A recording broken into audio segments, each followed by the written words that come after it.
할렐루야. 저는 2025년도 마지막 주일 설교를 디모데전서 1장 14절과 고린도후서 12장 9절에서 10절 말씀을 본문으로 모든 것이 하나님의 은혜입니다. 이런 제목으로 오늘 말씀을 나누고자 합니다. 올해 처음 시작할 때 하나님께서 하박국 3장 2절 말씀을 저에게 주셨습니다. 그걸 비전을 가지고 붙여놓고 우리 한 1년 동안 기도하면서 달려왔습니다. 주여, 내가 주께 대한 소문 듣고 놀랐나이다. 주여, 주의 일을 이 수년 내에 부응하게 하시옵소서. 이제 나타내시옵소서. 진노 중에라도 긍휼을 잊지 마시고 나타내 주시옵소서. 이렇게 하박국 3장 2절 말씀은 그렇게 기록이 되어 있습니다. 그리고 그것을 표로 삼고 이 50석, 우리 성전이 50석입니다. 50석을 가득 채워주십시오 하고 기도했는데 여러분, 하나님께서 채워주시진 않으셨습니다. 그러나 이것도 하나님의 은혜입니다. 대신 하나님께서 신실한 믿음의 사람들을 보내주셔서 우리가 믿음으로 다져서 순복음교회가 든든하게 서갈 수 있는 기초를 다지게 한 것 다 하나님의 은혜라고 생각합니다. 다만 제가 더 열심히 전도하고 복음을 전해야 하는데 하는 그 아쉬움이 남습니다. 내년도에는 더 열심히 전도하도록 여러분 다 같이 함께 기도합시다. 사도 바울에게 주신 말씀처럼 하나님께서 주시지 않았지만 내 은혜가 내게 족하다 하는 그런 말씀을 마음에 오늘 새기게 되었습니다. 그리고 내년도에는 더 열심히 하나님의 은혜를 구하면서 전도하고 선교해야 되겠다, 그렇게 마음을 다짐합니다. 성도 여러분, 오늘 본문에 나오는 사도 바울은 자랑할 것이 많은 사람이었습니다. 그는 로마 시민권자였고 유복한 집안에서 태어난 사람이었습니다. 학벌로는 당대 최고의 율법학자인 가말리엘의 문화생이었고, 그리고 믿음으로는 열심당원이었습니다. 예수님을 믿는 사람들을 핍박하는데 열심을 내었던 열심당원이었고, 그래서 유대 공동체에서는 장래가 촉망되는 청년이었습니다. 그러나 그가 예수님을 믿는 사람들을 잡아오기 위해서 다메섹으로 가던 중에 부활하신 예수님을 만난 이후에 그는 완전히 변화되어서 새 사람이 되었던 것입니다. 그 이후에 그는 그의 경력, 학벌, 부요함, 물질적인 부요, 이런 것들이 복음을 전하는 일에는 아무런 도움이 되지 않는다는 것을 그는 깨달았습니다. 그래서 그는 이런 것들이 자랑거리가 되지 못한다고 생각하고 배설물로 여긴다고 그렇게 성경에서 고백하고 있는 것입니다. 그런데 그에게 오랫동안 그를 괴롭혔던 가시가 있었습니다. 병이 있었는데 그는 하나님께 이 가시를 뽑아달라고 3번이나 기도를 했지만 하나님께서 그에게 가시를 뽑아주지 않으셨습니다. 왜 가시를 뽑아주지 않으셨을까요? 하나님께서 하나님의 일을 하는 사도 바울에게 견디지 못할 정도로 힘들게 하는 병이 있었는데 왜 병을 고쳐주지 않았을까요? 오늘 사도 바울은 고린도후서 12장 7절에서 이렇게 고백하고 있습니다. 여러 계시를 받은 것이 지극히 크므로 너무 자만하지 않게 하시려고 내 육체의 가시 곧 사탄의 사자를 주셨으니 이는 나를 쳐서 너무 자만하지 않게 하시려 함이라고 그렇게 고백하고 있습니다. 받은 것이 너무나 많고 예언을 받은 것이 너무나 많고 자랑할 것이 너무 많은데 그 자랑할 것이 많다고 교만하고 오만하고 자만할까봐 하나님의 일을 하는데 그런 자만은 내려놔야 된다. 오직 낮아져야 된다는 그런 하나님의 섭리가 그곳에 있는 것입니다. 그래서 하나님께서 3번이나 사도 바울이 하나님께 간구했지만 하나님께서 들어주시지 않았던 것입니다. 사도 바울은 어느 날 셋째 하늘에 이끌려 올라갔습니다. 그가 꿈에서 그랬는지 깨어있는 동안 셋째 하늘에 올라갔는지 알 수 없는 상황에서 그는 끌려서 낙원에 이르게 됐는데 사람의 말로 헤어날 수 없는 말을 들었다고 그는 얘기를 합니다. 하나님께서 그에게 많은 계시를 얘기를 하신 것이죠. 그런데 그 계시의 말씀이 사람이 가히 누구에 이르지 못할 정도의 말씀이라고 그는 고백을 했습니다. 그 가운데 하나 오늘 사도 바울이 기록하고 있는 것은 육체의 가시 곧 그를 괴롭혀온 병을 주셨는데 이는 바울이 너무 자만하지 않게 하시려고 그에게 가시를 주셨다고 하나님께서 그에게 말씀하셨던 것입니다. 그래서 3번이나 병을 고쳐달라고 간구했지만 하나님께서는 들어주시지 않았던 것입니다. 성도 여러분, 믿음의 사람 가운데서도 은사를 많이 받은 사람들이 있습니다. 그런데 그는 하나님을 영화롭게 하고 교회에 덕이 되게 해야 되는데 자신이 받은 은사를 자랑하며 많은 사람들을 시험에 들게 하는 사람들이 주변에서 있게 되죠.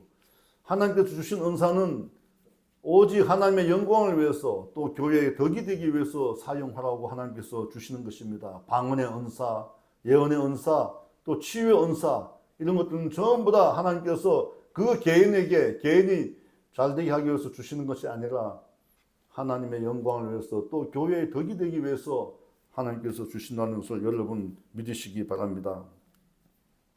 오늘 사도 바울의 말씀은 많은 것을 생각하게 합니다.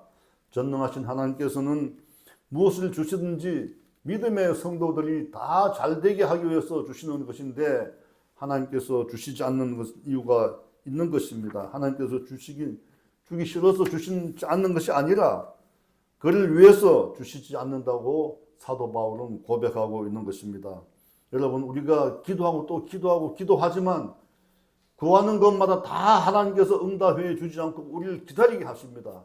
그 이유는 바로 오늘 사도 바울의 고백처럼 너무 자만하지 않게 하기 위해서 오직 나의 육신을 위해서 고백하고 기도하는 것들 이런 것들은 하나님께서 주시지 않는다는 것을 여러분 오늘 사도 바울을 통해서 기억하시기 바랍니다. 그래서 사도 바울은 겸손해졌고 그래서 그는 세상 사람들이 자랑하는 학벌과 부와 명예, 경력 이런 것들 다 배설물로 여기고 오직 낙원에 올라갔다 온 한 사람 사도 바울 자신만을 자기가 자랑하겠다고 그렇게 고백을 하고 있는 것입니다. 하나님 앞에서 한없이 낮아지고 또 연약한 자신만을 자랑하겠다고 그렇게 성경에서 기록하고 있는 것입니다. 고린도후서 12장 1절에서 5절 말씀입니다. 무익하나마 내가 부득불 자랑하노니 주의 환상과 계시를 말하리라. 내가 그리스도 안에 있는 한 사람을 아노니 그는 14년 전에 셋째 하늘에 이끌려간 자라. 그가 몸 안에 있었는지 몸 밖에 있었는지 나는 모르거니와 하나님을 아시니라. 내가 이런 사람을 아노니 그가 몸 안에 있었는지 몸 밖에 있었는지 나는 모르거니와 하나님 아시니라. 그가 낙원을 이끌려 가서 말로 표현할 수 없는 말을 들었으니 사람이 가히 이르지 못할 말이로다. 내가 이런 사람을 위하여 자랑하겠으나 나를 위하여는 약한 것들 외에는 자랑하지 아니하리라. 아멘. 여러분 인생을 살아가면서 연약한 것을 자랑하시기 바랍니다. 사도 바울은 고린도후서 12장 1절에서 얘기를 합니다. 두 사람을 안다고 얘기합니다. 두 사람 아는데 한 사람은 자신이고 또 한 사람은 천국에 올라가서 하나님으로부터 계시를 받은 또 다른 사도 바울, 변화된 사도 바울, 하나님 앞에서 끝없이 연약하고 약해진 자기 모습, 그 사람을 자신이 자랑한다고 그렇게 고백하고 있는 것입니다. 삼층천에 올라간 이후에 사도 바울은 자신의 연약한 것들만 자랑했습니다. 그래서 약한 것을 부끄러워하지 않으시고 오직 겸손하게 복음만 전했던 것입니다. 여러분, 사도 바울은 말로만 겸손한 것이 아니라 행동으로 겸손을 보이며 그 심령이 겸손하여져서 오직 하나님만 높이고 예수님만 자랑했던 인생을 살아간 것을 우리가 보게 됩니다. 하나님 이처럼 겸손한 자에게 하나님께서는 은혜를 베푸시는 분이십니다. 잠언 3장 34절에서 35절에 진실로 그는 거만한 자를 비웃으시며 겸손한 자에게 은혜를 베푸시나니 지혜로운 자는 영광을 기업으로 바꾸니와 미련한 자의 영달함은 수치가 되느니라고 그렇게 말씀하고 있습니다. 우리가 살다 보면 굉장히 영특한 사람들이 있죠. 주변에 영특한 사람이 있습니다. 지혜로운 사람이 있는 반면에 또 영특한 사람이 있고 미련한 사람이 있죠.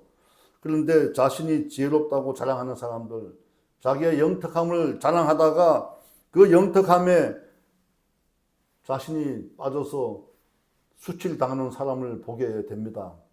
하나님께 주신 지혜는 자신을 위한 주신 지혜가 아니라 사람들과 함께 하나님을 영화롭게 하기 위해서 하나님께서 주신 지혜입니다. 그런데 그 지혜를 자기가 영특함이라고 생각하고 자랑하다가 그 영특함에 빠져서 자기 꾀에 빠져서 수치를 당하는 사람들 우리가 주변에서 보게 됩니다. 아브라함은 하나님 앞에서 자신의 한계를 느끼고 한없이 낮아지고 기다리며 철저하게 하나님만 의지했던 사람이었습니다. 그는 하나님으로부터 5번이나 약속을 받았습니다. 고향을 떠나라고 했을 때 하나님께서 그에게 주신 말씀이 내가 너로 큰 민족을 이루게 하겠다고 약속을 받았습니다. 큰 민족을 이루려면 어떻게 해야 됩니까? 자식이 있어야 되는데 사라는 자식을 낳지 못하는데 어떻게 자식을 낳겠습니까? 그래서 하나님께서 은혜를 주신 것이죠. 나중에 사례를 통해서 자식을 낳게 됐는데 창세기 12장 2절에 이렇게 얘기를 합니다. 하나님께서 내가 너로 큰 민족을 이루고 내게 복을 주어 너를 창대하게 하리니 너는 복이 될지라. 아멘. 사도 바울은 하나님의 약속대로 복이 되었습니다. 아브라함을 따르고 아브라함을 칭찬한 사람에게는 하나님께서 그에게 복을 주고 창대케 또 해주는 그런 복을 주변 사람들에게 주셨던 것입니다. 그런데 아브라함에게 약속한 그 민족을 창대하게 하려는 것은 이루어지고 자기가 기다려도 자식이 없으니 어떻게 창대하게 되겠습니까? 또 아브라함은 롯이 목초지 때문에 자신을 떠나갔을 때 하나님께서는 그에게 또 이렇게 약속을 합니다. 창세기 13장 14절 15절에서 하나님께서는 아브라함에게 너는 눈을 들어 동서남북을 바라보라고 그렇게 얘기합니다. 동쪽, 북쪽과 남쪽 그리고 동쪽과 서쪽을 바라보라. 보이는 땅을 내가 너와 내 자손에게 주리니 영원히 이르리라고 그렇게 말씀을 했습니다. 내가 내 자손이 땅의 티끌같이 하겠다고 그렇게 말씀을 하셨습니다. 이어서 창세기 15장 5절에서는 그를 이끌고 밖으로 나가 이르시되 하늘 우러러 무뼈를 셀 수 있나 보라. 또 이르시되 내 자손이 이와 같으리라고 그렇게 하나님께서는 아브라함에게 약속을 하셨던 것입니다. 아브라함이 99세가 되었을 때 아브라함은 여러 민족의 아버지가 되리라고 하시면서 하나님께서는 그를 아브라함으로 이름을 바꿔주게 됩니다. 아브라함은 하나님으로부터 아들을 주시겠다는 약속을 받은 후 25년을 기다려 100세에 아들을 얻게 됩니다. 그 아들이 이삭이죠. 이 25년 동안 아브라함은 하나님 앞에서 철저히 낮아지고 기다리고 겸손하게 하나님만 의지했던 사람으로 변화된 것입니다. 자신의 한계를 철저히 깨닫고 하나님을 신뢰하고 믿는 겸손한 사람이 되었던 것입니다. 하나님은 또 연약한 자에게 은혜를 베푸시는 분입니다. 사도 바울은 고린도후서 12장 1절에서 5절에서 그렇게 얘기를 했죠. 그리스도 안에 있는 자신만을 자랑한다고 했습니다. 자신의 경력과 자신의 부요함, 자신의 모든 학벌 이런 것들은 다 배설물로 여기고 오직 천국에 갔다 온 자신만을 자랑한다고 그렇게 얘기를 했던 것입니다. 바울은 자신이 거부할 수 없는 하나님의 힘에 이끌려 셋째 하늘 곧 천국에 올라가 사람의 말로는 형언할 수 없는 말을 들었던 자신을 자랑한다고 그렇게 얘기를 하고 있는 것입니다. 무엇이 그를 연약하게 그렇게 했습니까? 그는 하나님의 위대하심과 전능하심을 보게 된 것입니다. 그리스도의 은혜와 사랑, 자비와 인자와 성실하심이 영원하신 그 하나님을 보시게 된 것입니다. 하나님의 무한하신 권능과 사랑 앞에서 한없이 연약하고 약한 자신의 모습을 발견하게 된 것이죠. 그리고 그 무한하신 권능 앞에서 바울은 자신이 힘이라고 믿었던 과거의 자랑거리들은 다 배설물로 버렸던 것입니다. 그 후에 변화된 자신의 연약한 모습만 그는 자랑거리로 삼고 복음을 전했던 것을 우리는 성경을 통해서 알게 됩니다. 여러분, 우리가 살다 보면 한없이 연약한 자신을 발견하게 됩니다. 길을 가다가 어느 날 갑자기 쓰러져서 눈을 떠보니까 병원에 누워있는 자신을 발견하게 됩니다. 잘 나가던 사업이 갑자기 망하는 그런 상황에 처해서 있을 때 어떻게 할 수 없는 자신을 발견하게 됩니다. 심각한 병에 걸려서 생명 유지를 장담할 수 없을 때 자신의 연약함을 자기가 깨닫게 됩니다. 자녀가 부모의 말을 듣지 않고 한없이 어긋나갈 때 그때 자기가 어떻게 할 수 없는 연약함을 발견하게 됩니다. 믿었던 친구에게서 배신을 당했을 때 그리고 아무것도 할 수 없을 정도로 용기와 소망을 잃었을 때 자신의 연약함을 깨닫게 되죠. 욥은 아브라함과 같은 족장 시대에 살았던 사람입니다. 메소포타미아 지방의 우스라는 도시에서 살았던 인물입니다. 그는 당대 최고의 의인이고 동방에서 가장 큰 부자라고 그렇게 성경은 말씀하고 있습니다. 욥기 1장 1절에 우스 땅에 욥이라는 사람이 살았는데 그 사람은 온전하고 정직하여 하나님을 경외하며 악에서 떠난 자더라. 이렇게 성경은 기록하고 있습니다. 욥은 하나님 앞에서도 의로운 사람이라는 칭찬을 받고 복도 많이 받아서 아들이 7이요 딸이 3명이나 두었습니다. 10명의 자녀를 두었습니다. 양이 7,000마리요 낙타가 3,000마리요 소가 500결이요 그리고 암나귀가 500마리가 있었습니다. 정도 많이 있었고 정말 동방에서 감히 상상할 수 없는 정도의 부를 축적하고 있었던 사람입니다. 부를 자랑하지 않고 오직 하나님만 자랑했던 의인 중에 의인이었습니다. 그런데 어느 날 갑자기 그가 인생의 광풍을 만나게 됩니다. 서바 사람들과 갈대 사람들이 와서 자기의 종과 자기의 재산을 다 양과 소와 이런 것들 전부 다 끌고 가게 됩니다. 종들도 다 끌고 갔고 근데 또 어느 날 갑자기 보니까 광풍이 불어가지고 자녀들이 한 집에 모여서 잔치를 하는데 생일 잔치를 하는데 그 자녀들이 집이 무너지는 바람에 다 그 밑에 깔려서 죽게 되는 인생의 광풍을 그는 맞이하게 됩니다. 욥은 이 무서운 인생의 광풍 앞에서 아무것도 할 수 없는 자신을 발견하게 됩니다.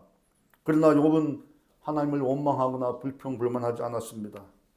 주신 이도 하나님이시오 거둬가시는 이도 하나님이시니 내가 어찌하겠느냐 하고 그렇게 고백하면서 하나님께 그는 기도하면서 자신의 모든 지금 상황들을 받아들였던 것입니다. 여러분 우리가 인생에 이처럼 광풍을 맞았을 때 만난다면 여러분 어떻게 하겠습니까?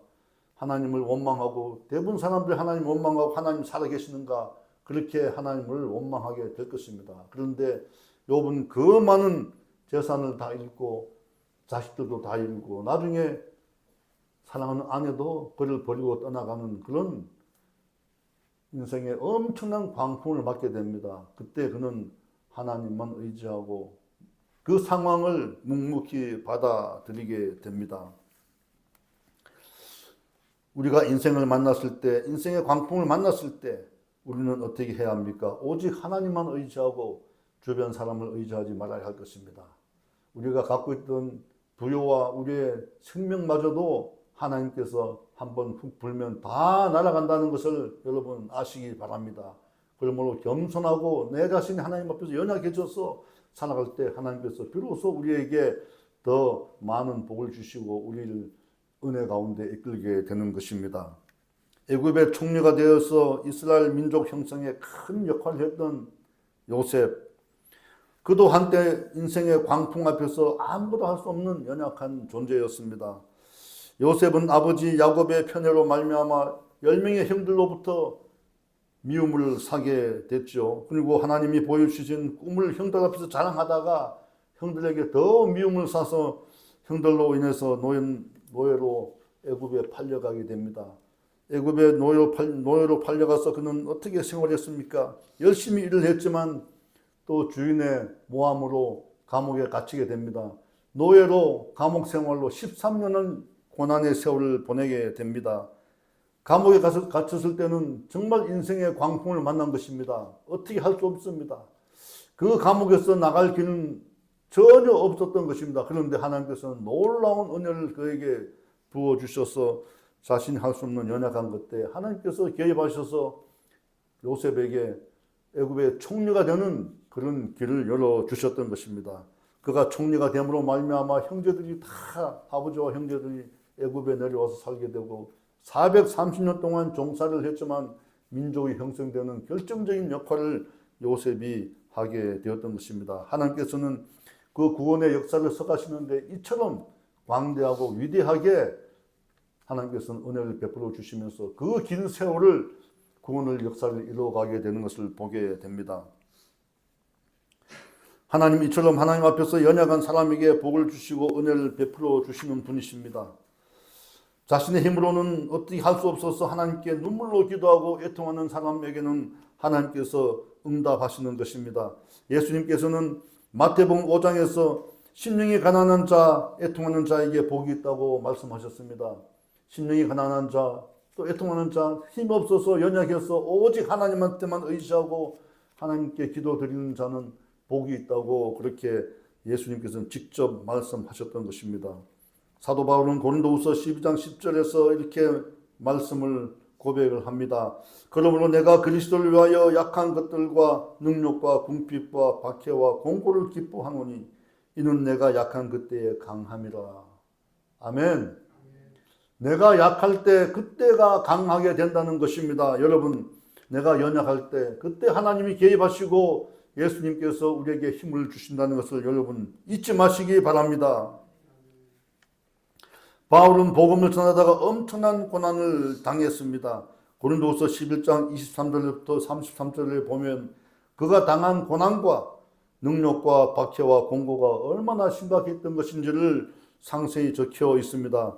바울은 수고를 넘치도록 했고 옥에 갇히기도 하고 매일 매를 맞아서 죽을 뻔했습니다.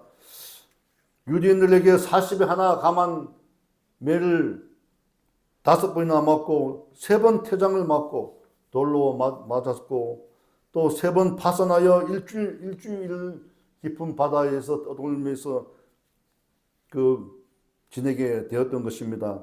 이방인의 위험과 강의 위험과 동족의 위험과 그리고 광야의 위험과 바다의 위험과 거짓 형제의 위험과 이런 것들 당하면서 여러 번 자지도 못하고 줄이고 먹지도 못하고 목마르고 굶고 춥고 헐벗었다고 그렇게 그는 기록을 하고 있습니다. 성경의 역사를 보게 되면 기록을 보게 되면 사도 바울처럼 그렇게 하나님의 일을 하는데 이렇게 고난당한 사람을 찾아보기 어렵습니다. 우리 인생에서도 하나님의 일을 하는 사람에게는 하나님께서 한없이 은혜를 베푸시고 복을 주시는데 사도 바울이 당한 이 고난 이로 말할 수도 없는 것입니다. 그럼에도 불구하고 사도 바울은 예수님을 보가는 복음을 전하는 그 일에만 전념했던 것입니다. 여러분 인생을 살다 보면 우리에게 예기치 않은 일들이 옵니다. 예수님을 믿음으로 인해서 우리한테 오는 예기치 못하는 그런 일들을 만나게 됩니다. 여러분 그때 하나님께 의지하시기 바랍니다. 하나님께서 내가 연약해질 때 그때 나를 강하게 하시고 나에게 소망과 은혜가 또 축복이 온다는 그때란 것을 여러분 믿으시기 바랍니다. 성도 여러분 약할 때 강해지는 놀라운 지혜를 얻으시기 바랍니다. 내가 스스로 무엇을 한다고 또 할 때 하려고 하는 내가 능력이 있다고 얘기를 했을 때 강해지는 것이 아니라 스스로 할 수 없다는 한계를 느끼고 그럴 때 하나님께서 개입하시고 우리에게 능력을 주시는 것입니다. 자신도 모르게 힘과 용기가 생기고 일이 해결되는 것을 우리가 경험을 하게 됩니다. 그러므로 할 수 없다고 자신이 무능하다고 왜 나는 안 되냐고 한탄하거나 원망하지 마시기 바랍니다. 내가 연약할 때 그때 내가 강하게 되는 그런 때가 된다는 것을 여러분 잊지 마시기 바랍니다. 셋째, 내 은혜가 내게 족하도다. 이렇게 하나님께서 사도 바울에게 말씀하셨습니다.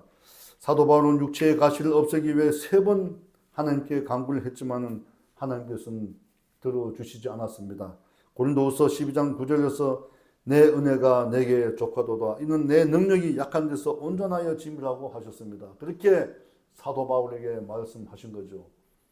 지금 너가 처한 그 모든 현실들, 내 은혜가 내게 족하다고 그렇게 사도 바울에게 하나님께서 말씀하시고 있는 것입니다.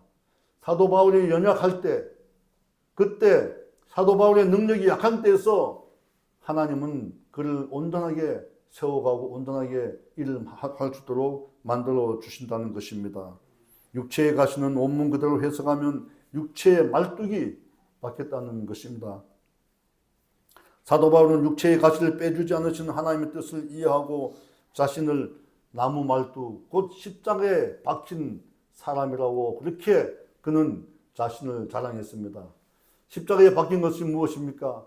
예수님께서 모든 인간의 죄를 다 사하시기 위해서 십자가에 박히시고 죽으시고 부활하신 것 아니겠습니까? 그래서 사도 바울은 나는 매일 죽고 예수님이 매일매일 산다고 그렇게 얘기를 하고 있습니다. 나는 죽었지만 그리스도 예수 안에서 나는 매일매일 살아간다고 그렇게 고백을 했습니다. 여러분, 이 영적 의미를 깨달으시고 우리가 매일매일 십자가만 바라보고 예수님만 자랑하는 그런 축복이 있으시기를 예수님 이름으로 축원합니다. 인간의 연약함 속에서 예수 그리스도의 권능과 영광이 나타나고 그로 인하여 그리스도의 권능과 영광이 계속 우리에게 머물러야 될 것입니다. 여러분, 예수를 믿으면서 능력 없이 살아가는 크리스찬들이 얼마나 많은지 모릅니다. 예수님의 방법과 예수님께서 가르쳐 주시는 그 가치, 그 철학대로 살아가는 것이 아니라, 그 교훈대로 살아가는 것이 아니라 예수님을 믿으면서도 세상 가치와 세상의 풍속에 휩쓸려서 세상 것을 추구하는 사람들이 주변에서 있게 됩니다. 그러다가 결국은 하나님으로부터 멀어지고 인생이 망하게 되는 것을 우리가 여러 사람을 통해서 우리가 보게 되는 것입니다. 디모데전서 1장 11절에서 14절은 하나님의 은혜에 감사하며 이렇게 고백을 하고 있습니다. 사도 바울은 디모데전서를 쓰면서 1장 11절에서 14절에 하나님의 은혜에 대해서 감사를 하고 있습니다. 나를 능하게 하신 그리스도 예수 우리 주께 내가 감사함은 나를 충성되이 여겨 내게 직분을 맡기심이니 내가 전에는 비방자요 박해자요 폭행자였으나 도리어 긍휼을 입은 것은 내가 믿지 아니할 때 알지 못하고 행하였습니다. 우리 주의 은혜가 그리스도 예수 안에 있는 믿음과 사랑과 함께 넘치도록 풍성하였도다. 이렇게 디모데 전서를 쓰면서 디모데에게 그렇게 고백을 하고 있습니다. 사도 바울은 예수님을 만나기 전에는 핍박자요, 박해자요, 그렇게 난폭한 사람이었지만 예수님을 만난 이후에는 모든 것이 변화되어서 그리스도 예수 안에서 믿음과 사랑과 함께 넘치도록 하나님의 은혜를 받았다고 그렇게 고백하고 있는 것입니다. 그러므로 사랑하는 성도 여러분, 그리스도 예수 안에서 나는 자신은 죽고 예수님만 살아나는 축복을 누리시기 바랍니다. 고집과 아집으로 굳어진 자아와 과거의 상처로 인한 미움과 다툼과 분노를 다 깨트리시고 예수님을 인해서 오직 예수님만 자랑하는 여러분 다 되시기를 바랍니다.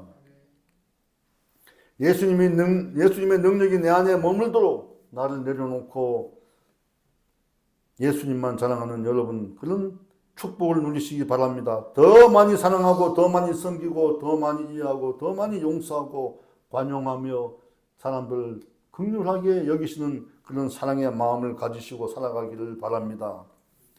여러분, 이제 2025년도 다 지나갔습니다. 이제 며칠 남지 않았습니다. 처음이 있으면 끝이 있죠.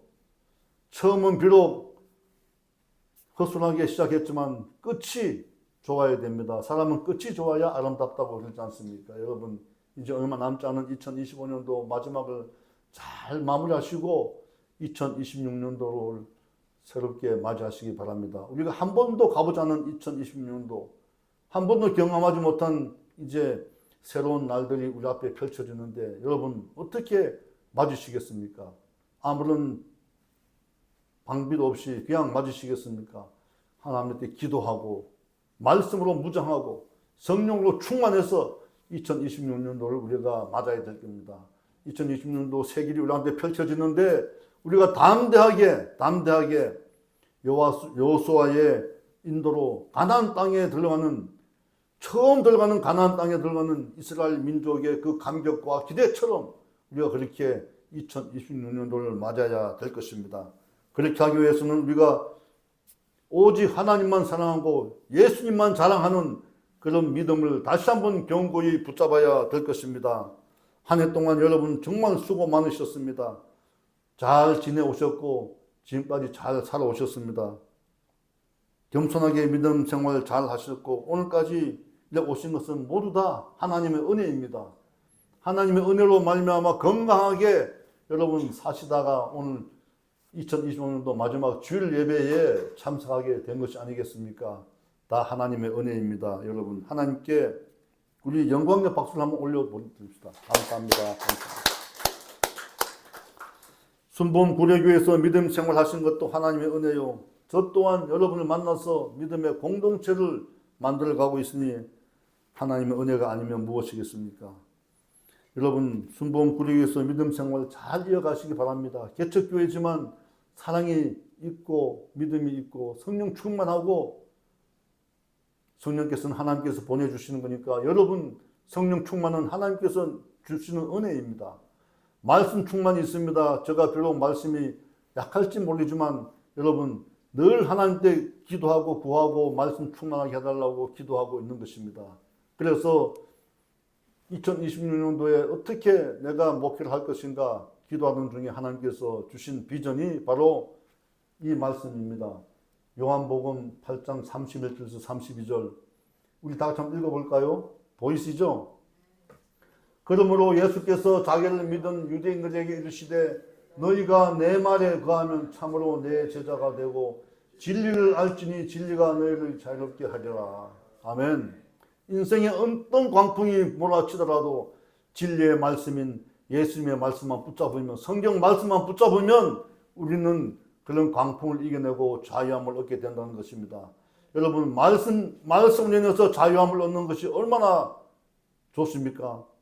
최근에 뉴스를 보니까 사람들 가운데 일부는 그렇게 얘기한다고 합니다.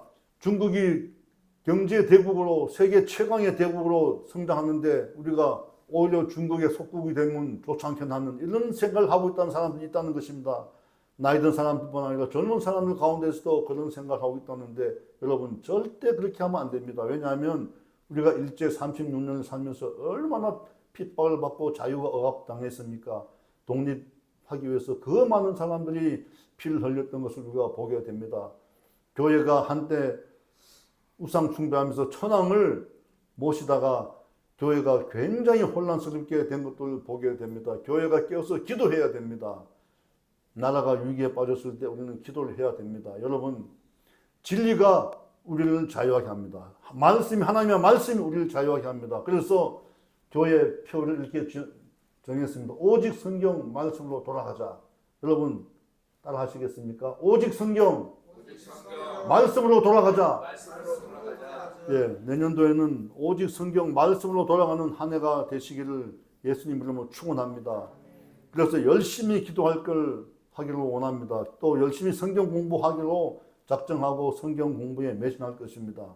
매일매일 저녁 기도가 있는데 저녁 기도회 때 성경 말씀을 읽으면서 우리가 성경 일독을 할 겁니다. 90일 동안 성경 일독을 하기로 우리가 작정하고 기도하고 있습니다. 그래서 프로그램에 따라서 그렇게 할 겁니다. 그리고 수요일날 기도회는 사복음서를 시차별로 쭉 이어가는 성경 말씀만 이어가는 그런 교재를 가지고 제가 같이 그렇게 말씀을 전하도록 하겠습니다. 여러분 꼭 수요 기도에 꼭 참석하십시오. 매일매일 저녁 기도에 참석 못하시면 수요 기도에 꼭 참석하셔서 사복음서를 말씀 중심으로 오직 말씀으로 시차별로 예수님의 부활 승천까지 그렇게 성경 말씀으로 쫙 이어진 것을 우리가 공부하게 됩니다. 그러면 사복음서 예수님의 일생이 또 하나님의 구원의 섭리가 어떻게 전개되어 왔는지를 우리가 알게 될 것입니다. 2026년도에는 더 많이 사랑하고 더 굳게 믿음을 지키며 더 많이 성경을 읽고 말씀에 순종하며 더욱 건강하고 더 활기차게 살아가시기를 예수님의 이름으로 축원합니다. 두려워하지 마시고 2026년도 새해날을 활기차게 맞으시기 바랍니다. 하나님 우리에게 주실 새하늘과 새 땅을 바라보면서 여러분 희망차게 2026년도를 기대하시기 바랍니다. 하나님께서 내년도에도 우리에게 많은 좋은 일들로 예비하고 주실 것입니다. 하나님은 우리에게 사도 바울에게 그렇게 얘기를 했습니다. 내 은혜가 내게 족하도다. 이는 내 능력이 약한 데서 온전하여 짐이라고 하셨습니다. 하나님은 우리를 사랑하십니다. 우리가 연약할 때 하나님 앞에서 하나씩 낮아지고 연약할 때 하나님께서 우리에게 은혜를 주시고 있는 것입니다. 우리 다 같이 요한 3서 1장 2절 말씀을 합독하겠습니다. 사랑하는 자여 내 영혼이 잘됨 같이 내가 범사에 잘되고 강건하기를 내가 간구하노라. 아멘.